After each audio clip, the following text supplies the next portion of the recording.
to the need to talk about how we should regenerate our relationship with nature. Because probably, like, at least myself, I grew up in a city, not so in contact with nature, and that relationship have built through time on me, you know, and I keep building that. It's not something that I'm not really a crocodile hunter. I've never touched a crocodile, and I think I will not do it. But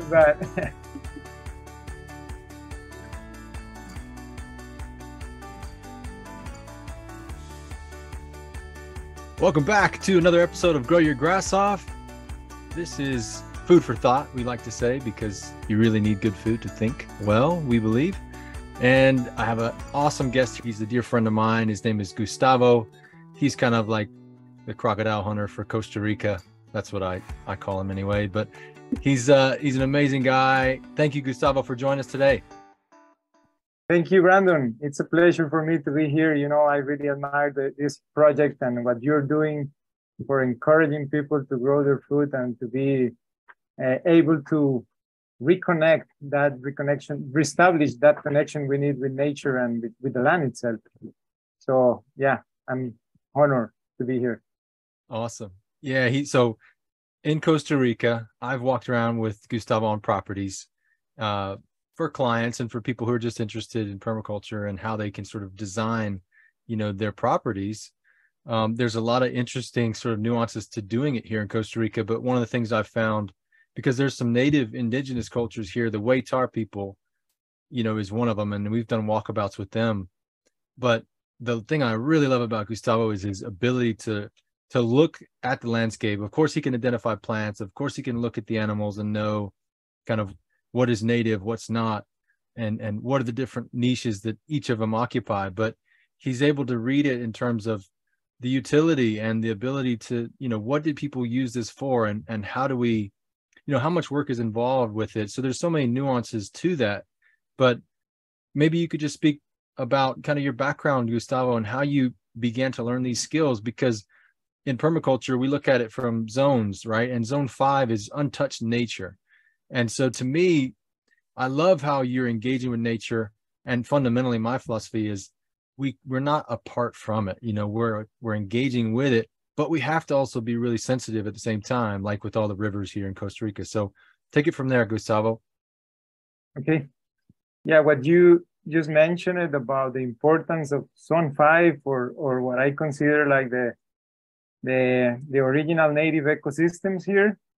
I feel it's incredibly important to have them in mind as inspiration. And the reason why I will encourage people to protect those zones is not only because the zones itself, like just to be there apart, is mainly to inspire us, you know, in every effort we do for the land. Like there is where the native information is.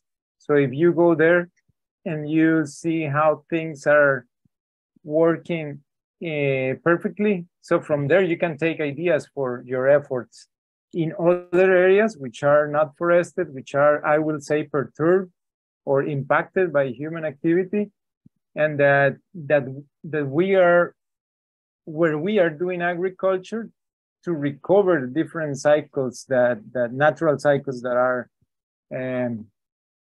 are needing some regeneration. So I will go to the forest and I will see how the water is getting infiltrated in the ground, how the water is being retained by the ground of the forest, by the organic matter stored there. I will see how there will be different layers in the, you know, in the whole height of the forest, in this understory. There will be a lot of epiphytes on trees, and then the canopy above. But then from there, you can take ideas for reproducing in your gardens, you know, and that becomes also a source of biodiversity that you will need in your process of growing food, you know. the microorganisms there in the ground are the perfect mix of microorganisms for degrading organic matter in the different ecosystems that you can find here in Costa Rica or anywhere, you know. Mm-hmm. So I will always recommend people to keep those places protected and safe, for taking that inspiration and for taking resources as the microorganisms. That's a practice that I used to do always, you know, like collecting and reproducing microorganisms out of the soil of the forest to introduce them later in the gardens that we are trying to recover, that we are trying to bring to life, you know, because some of these soils where we are trying to do agriculture are impacted. Like coming back to the zones in permaculture, if you see zone 1 around the house, normally for building a house, there is an impact. Yeah. There is an impact around. So those soils are not as they were, are not as alive. They need to bring back to life, you know? And then from the forest, from the nearby forest, you can take those type of resources. And about introducing myself, Brandon, yeah, I'm a biologist. I'm a Costa Rican biologist. I grew up in a city nearby an area, a very volcanic area where most of Costa Rican food is grown. It's a very fertile area. I'm not living there anymore, but that's where I grew up. And yeah, I started studying biology in the university. Later, I worked in botanical gardens here in Costa Rica. Then I did a trip through the world, like visiting communities and farms. And then I learned a lot about how people is always like related to plants in their life, and how important plants are for us. And yeah, I mean, right now I'm constantly living in contact, in touch with plants, like understanding and learning every time, you know, learning all the time. It's a process. That's awesome. Yeah, so I appreciate that sentiment you have, you know, because even like you said, in building your own house, even just living, we have an impact. And so going back to zone 5, maintaining that space is totally important, I feel. So from there, though, because I appreciate your background, it's diverse. I'm sure you've got so many projects and things you could look back on. But, you know, I am curious, kind of, you've got a nice background in native plants, which I think it really serves you, right, in the work that you do. Let's just say even designing gardens, like you said, you may know that a native plant is doing well, and then maybe a more domesticated plant, you can cultivate that just as well, right? So there's little things that we can sort of mimic in nature. But I guess my question is, how can we live more in balance with it? Because I'll give you an example. There's Domilona, right? So there's like these plants that have thorns, right? And it's just like, man, they're really good at holding the soil when they're disturbed, right? Because it seems that their roots just mat and just hold all the soil they can. But you know, you can pull it, but that's an example of like it's serving a purpose. We don't necessarily want to walk on it.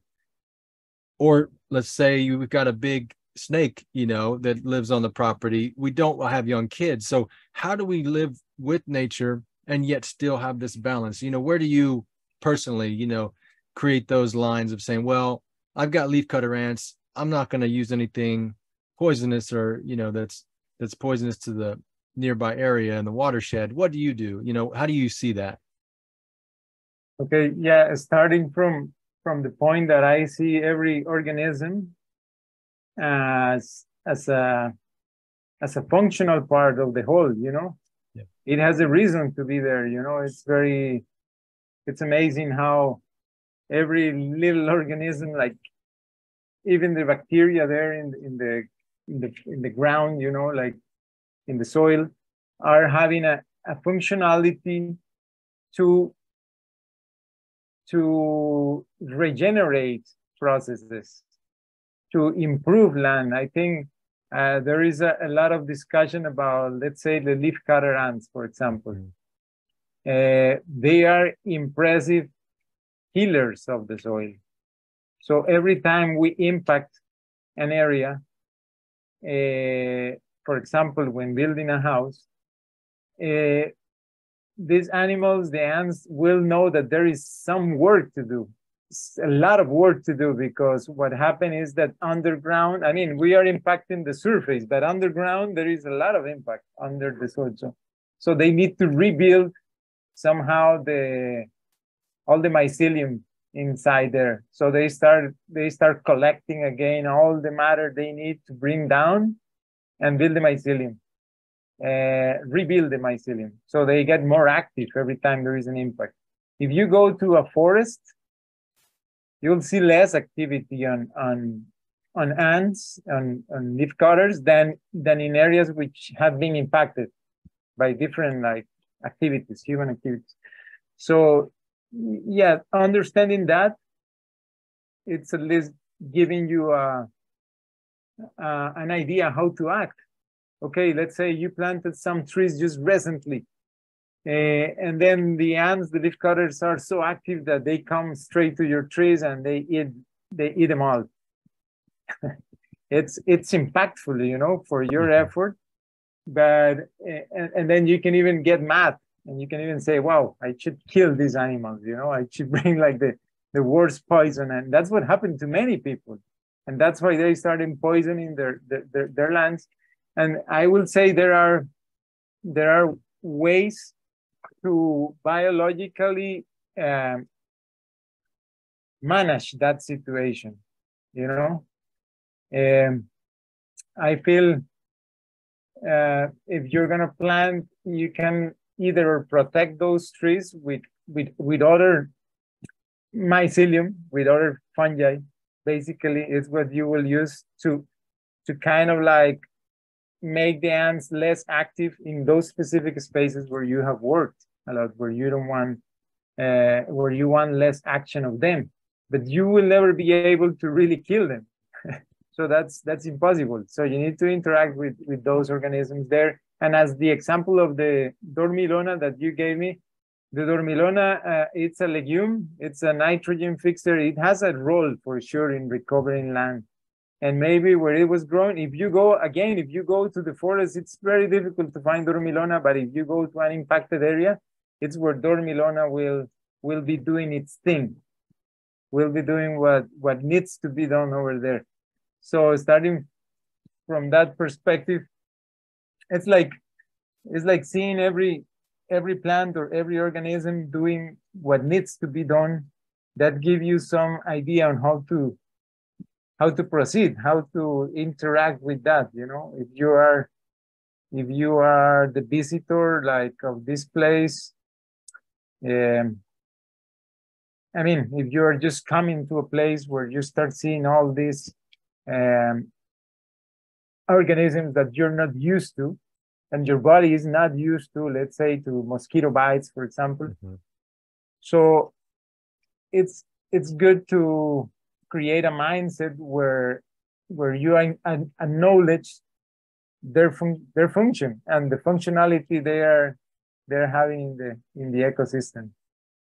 Yeah. So what I'm hearing is that it's about immersing yourself in that, and you gotta sort of participate in the dance. You know, if we see ourselves as outside of it so much, then it becomes a me against them, and it's a combative thing. Whereas if you realize how it's all connected, which is, I think, really what permaculture stands on, is the holistic point of view that things are connected beyond what we can really comprehend and put together mentally. You know, that there's a fabric that's there, that if we try and isolate the fabric, you know, the whole thing sort of is not as robust and healthy as it could be, right? Sure, and yeah, that brings me to the need to talk about how we should regenerate our relationship with nature. Because probably, like, at least myself, I grew up in a city, not so in contact with nature, and that relationship have built through time on me, you know, and I keep building that. It's not something that I I'm not really a crocodile hunter. I've never touched a crocodile, and I think I will not do it. But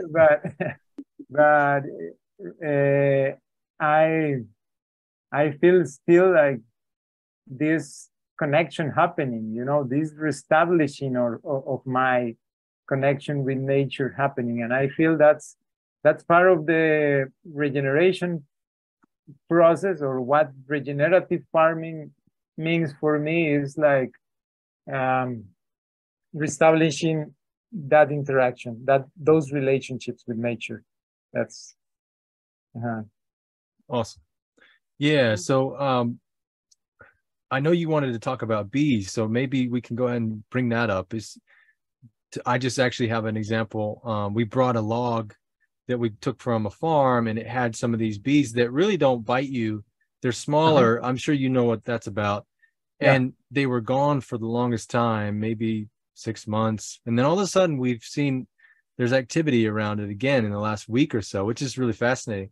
So, you know, and then we actually, when we were living in Ecovia, we found a source for really good honey that was managed close by. And then we recently found some here. And to me, honey is such and I know Lana has bees, and maybe it's a good time for you, Lana, to kind of talk about what you've got too. But I think, to me, honey is just an amazing healing, you know, source, if you want to call it that.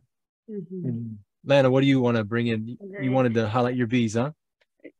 I mean, I'm excited. This is the first time I've had them on the homestead. My father had them at his house, and so I've got to experience all the honey and all the fabulous treats from that, but haven't had the chance to actually have them on my homestead. And it's been such a cool addition to have. I think my plants are happier, they're thriving.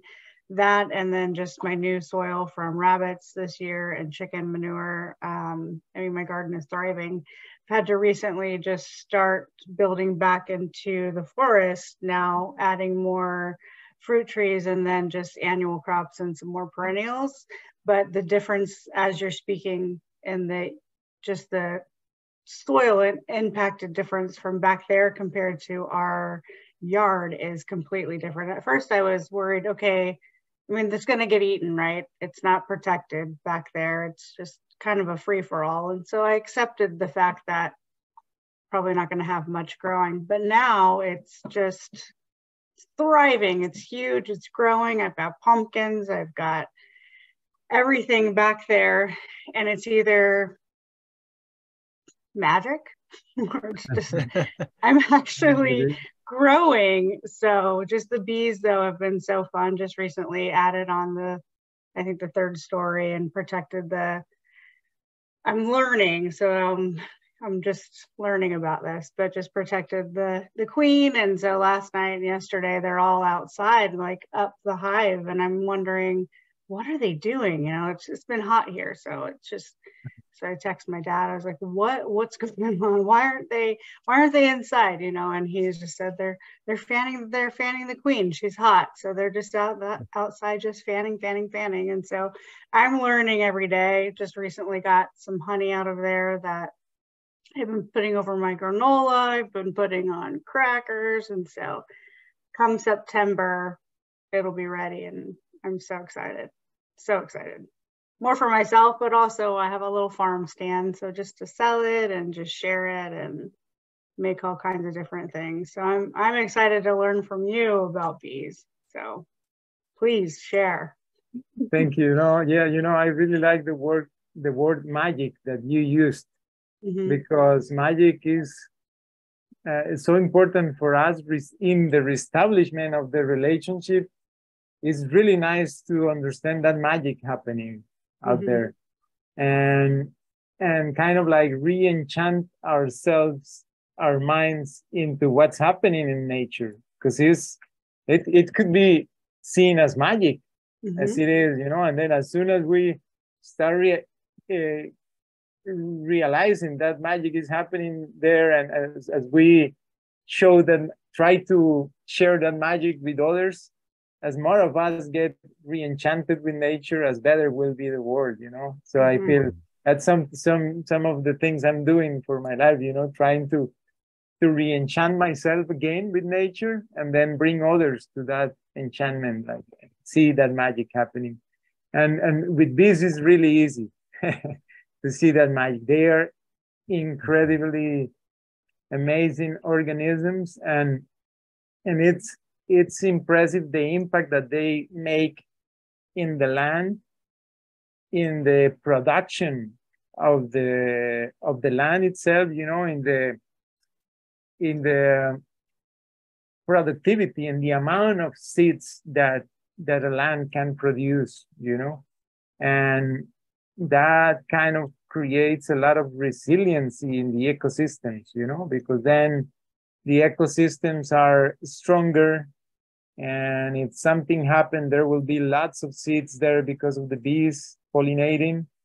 And yeah, I feel I started doing apiculture with honeybees about 12 years ago. I learned from a friend, from a neighbor, and so I started taking care of just 3 hives that I've been taking care for of honeybees, of European bees. They're non-native from the tropics from here, but I started taking care of them with the local knowledge here that the people. This area where I live is very well known as a good apiculture area because of the diversity of trees that produce nectar, good nectar for them. And I feel, yeah, honey itself is one of the most amazing products of nature because it brings a lot of information of many plants, of the ecosystem. You know, it's a blend of the sugars of the sweet part of the trees. So it's a gift from gods, you know, it's amazing. And yeah, I started then later getting more and more aware of the native stingless bees, which I have heard about and seen before, but then I started keeping them because some of them just came to my house, the house where I was living at that time. They started nesting in some pieces of bamboo of the house. So I started more than studying them by reading, studying them by seeing them and by practicing and by taking them out of the places where they came to specialized boxes that more and more people here in Costa Rica have been improving or using for keeping them. Their honey is well known as much more potent antibiotic than the common honeybee, than the common honey from honeybees. And it's sour, it's more sour, for sure sweet, but with more sour flavor. And it's well known traditionally for curing infections in the eyes, in the wound, after you have a wound in the skin. And yeah, more and more people is aware of, you know, there are more than 50 different species of stingless bees in Costa Rica. In the world, I think they are around more than 400 species, but here in Costa Rica, there are more than 50 or 60 stingless bees that are known. But from them, there is a small amount of bees that are more used by people traditionally. Like one of them is called Mariola. Mariola bee is a tiny one, completely harmless. Some others defend the hive by biting you, by getting in your hair and start biting you. But this one, particularly the Mariola, is completely calm. I don't know why. Sometimes I think by myself, they should develop at least some sort of defense because now people is taking more and more advantage. But they haven't at all. I mean, they haven't, and their honey is amazing. And yeah, it's so beautiful to work with them. It's a pleasure. And by now I have 3 species living in some boxes that I take care of. One of them is called Jicote Gato, and this one particularly is very well known because the Mayans, since hundreds years ago were taking care of that one, and we're using the honey. Wow. Ian, any thoughts, Ian, from you? What you That's just considering bees yourself, aren't you? You were going to get some bees. I am, but it's just a distant admiration and desire. My wife more than I, but I need to get more established with what I have going on here. But I just moved in here, just so you know, about a year ago. So we've gotten probably 3 to 4 dozen trees in. So we've got a lot of flowers and nectar producing trees and annual flowers. So we should be able to get some stuff coming next year. So any kind of things you recommend as far as species? I don't know if that's hard, or does it matter where we live? I live in Florida. So obviously we're gonna have some different requirements or bee species that you recommend versus where you're at in Costa Rica. Is anything like that along those lines? You mean species of plants? Honeybees, sorry. For providing nectar? Mm-hmm. Or just particularly, can you use stingless bees from like Costa Rica that are endemic there and using those in Florida, or would you use more European bee like you're using there and probably what Lana's using up in Washington? You mean the bees itself? Bees itself. I don't know exactly about Florida, if there are stingless honeybees there growing native. Do you have an idea if there are there? I'm not sure. Mm-hmm. I've heard they do. They are common in the tropics, not only in the neotropics, if not also in Africa and Asia. But I haven't heard if in states there are stingless bees. What I know for honeybees is that it's easier for you there in states to keep honeybees than for us here, because here in Costa Rica what we have is more influence of this what they call, it's kind of like a genetic phenomenon that it's happening every time in the hives, that they are getting genes from a variety of honeybee that is more aggressive. Sometimes they call it the Africanized bee, which was an experiment that happened in Brazil, and the genes started moving up and are now very well established in Costa Rica, but less in the northern hemisphere. So I know your bees there are calmer and keep calmer through time than the ones here in Costa Rica. So what we do here in Costa Rica is like at least every 2 years, we need to change the queen, because the hive itself started getting more and more aggressive. And there are people specialized in reproducing queens with less aggressive genes. So you can get queens from them and change the queen in the hive, so you have a better, less aggressive behavior. And yeah, if you were asking about plants, just having fruit trees, it's perfect for them for sourcing nectar, and many plants, like all the natives, I'm pretty sure, like many bushes, many herbs, natives will provide them with nectar, and that makes the honey, that makes the flavor of the honey. When I know the honey is coming from a plantation, as you can find it here in Costa Rica, like coming from coffee plantations or from orange plantations, I prefer to avoid. I will rather prefer honey that comes from areas which are less, more forested, I would say, because then you will have a better information coming again to the information of the local ecosystem. So, and also, as I process honey, it's always keeping it raw.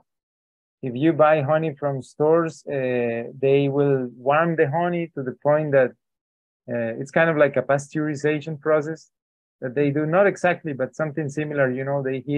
They put heat, and that's not as good for the honey itself, kind of like all the components.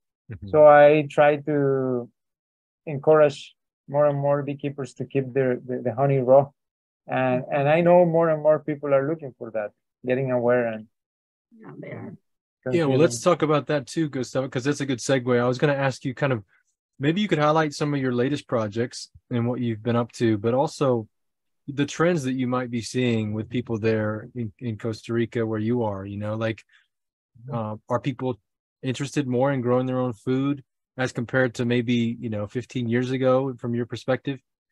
Because like you said, you've seen that people are probably more aware, about even just bees, right? So what about the food? What about the actual, not zone 5, but actually, creating some produce and things like that? Yeah. Yeah, I worked for a company. I permanently work for a company based in States. It's named Thrive Natural Care. It's a skincare company that uses ingredients from Costa Rica farms that grow in regenerative farming systems. Mm-hmm. So my main role is being in touch with the farmers all the time, visiting them at least twice a month, and improving their lands in a regenerative way, and also be able to supply all the ingredients that we need. So doing all the process of harvesting the plants and doing the extracts and sending them to the manufacturers. And the good part of this, the good part of the story is that the plants we are using are native plants and are plants that grow regionally in each place where the farms are. You know that here in Costa Rica, we have a lot of microclimates. And so every region will have a completely, I mean, not completely, but sometimes very different flora, very different composition of species of plants. So we are encouraging local farmers to grow plants that grow in regional, in their natural ecosystems of the regions, and including them in their farms, in their crops. Just and sometimes it's just let them grow because they have all the information to grow well in that weather, in that region, so they don't really need a lot of resources, and they bring a lot of benefit, ecological benefit, because, for example, to talk about one of them is called coralillo. Coralillo, the scientific name is Hamelia patens. This bush is produces flowers which are full of nectar. In this case, not for bees, for hummingbirds and butterflies. So if you see those bushes, it will almost always have a hummingbird perching on it and taking care of this bush. This is my bush, and it's like using the nectar of it. And just for give you one example, but also they are being planted in a way that they are part of a system, an agricultural system. And so most of these plants don't need to be full sun exposed, so they can grow under other crops, other fruit trees, for example. And yeah, that's the great part of the story. We are working with plants that, while growing them, we are benefiting the ecosystems. And at the same time, for sure, we want to improve the rural livelihoods of our partner farmers. So that's part of our mission here. And that's a beautiful work. I mean, I feel really honored and blessed to be able to do this work here. And yeah, that's something happening. The idea of this project, of the whole business, is to create a blue footprint. It's how you call it, a blue footprint for the industry and for other industries. Trying to create a whole regenerative business model and sharing it with other industries in a way that we can more and more like keep doing our productivity, but more and more using better practices. And yes, about the question you made, Brandon, it's interesting that I grew up from a family of a lot of agricultural people. I have 17 uncles and aunts. My grandma had 17 kids, my grandma and my grandpa. So I had a lot of family here in Costa Rica, and many people from that family is doing agriculture, mostly in that area where I told you that I lived in the fertile soils nearby the volcanoes. And I remember, just like as a child, living in the city, but visiting my uncles there, and learning from them about how to do agriculture. And after a while, when I started becoming a more teenager or older, I saw how most of my cousins got away from doing agriculture and started doing, and I think that's a phenomenon that happened in the world. Like less people was doing agriculture for a period of time. Many people moved into cities, but now in this last decade, I would say, I see more and more people coming back to be hands-on, to produce their own food. And that's very inspiring, very inspiring for what will come. It's giving a lot of hope and reestablishing the connection I was talking to you before, because by being using the city and just buying food from the stores, it's a totally disconnection, to nature. And then that phenomenon happened right now of people coming back to grow their own food, that will start creating that bond again.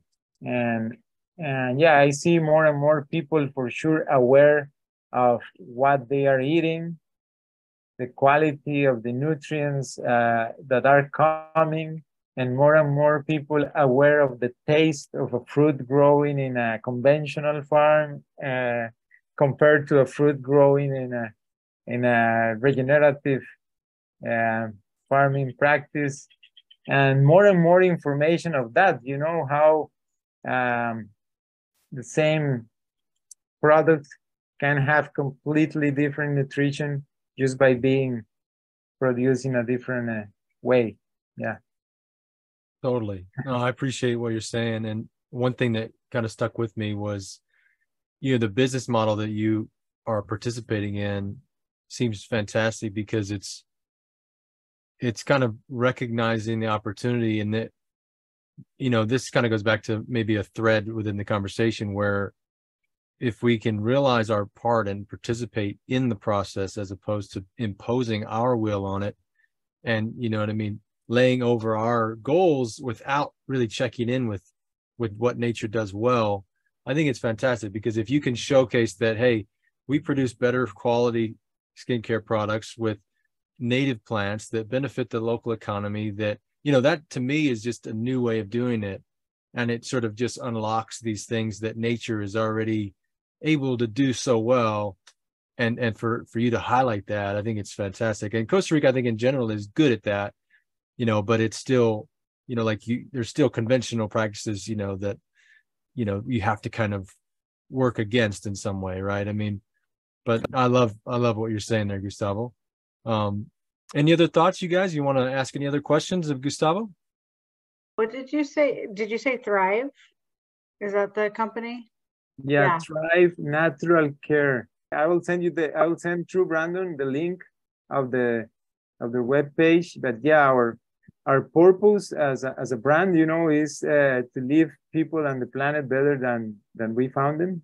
Mm-hmm. And that's part of our every action, and if you check, let's say, the way we are doing marketing as well, is showing the practices, the regenerative practices in the farms. So that's where my role also gets important in documenting what's happening here.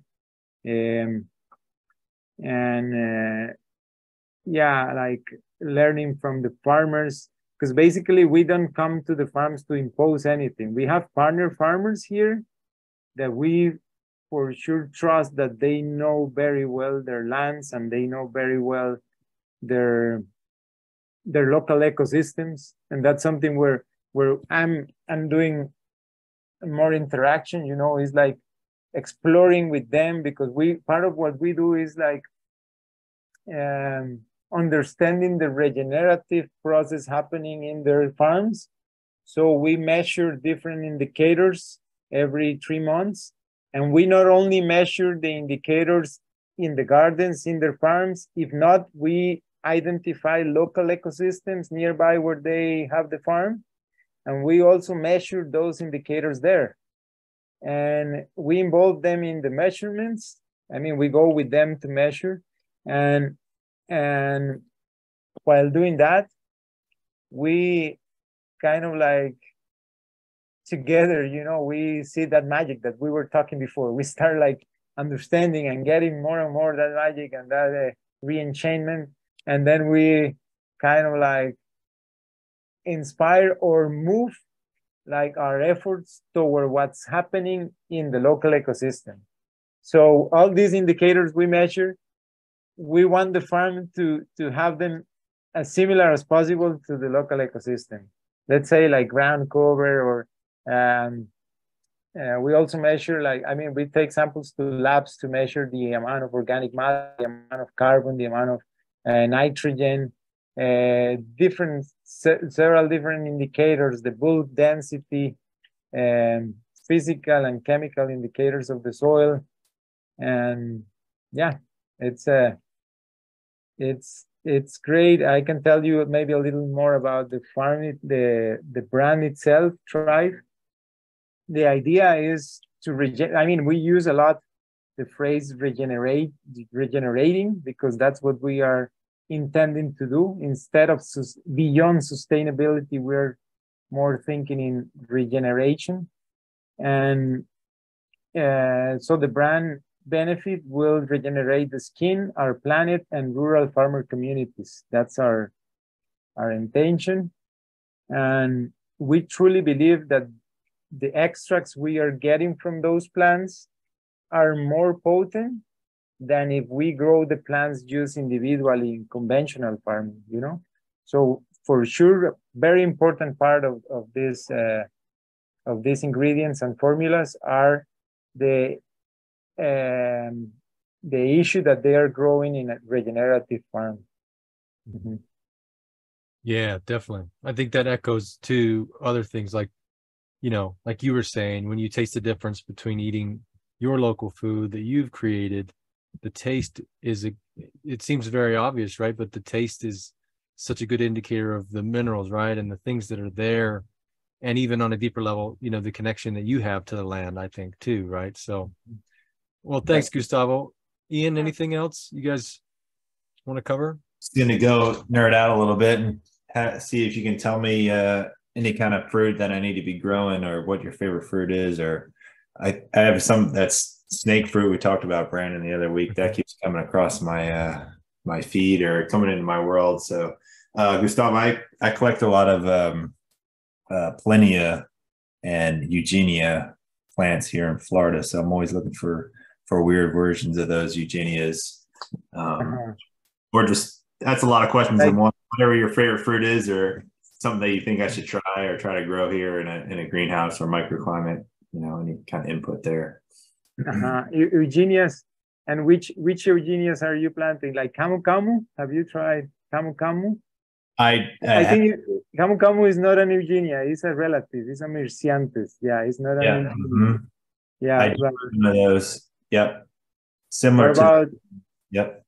What about Suriname cherry? Have you been growing? I've got four varieties of that. I've got Eugenia Cluxiana, which is that pear, and then I've got cherry of the Rio Grande. I've got Savannah cherry, which I can't remember their scientific name. I think it's Valcrata, and then the other one.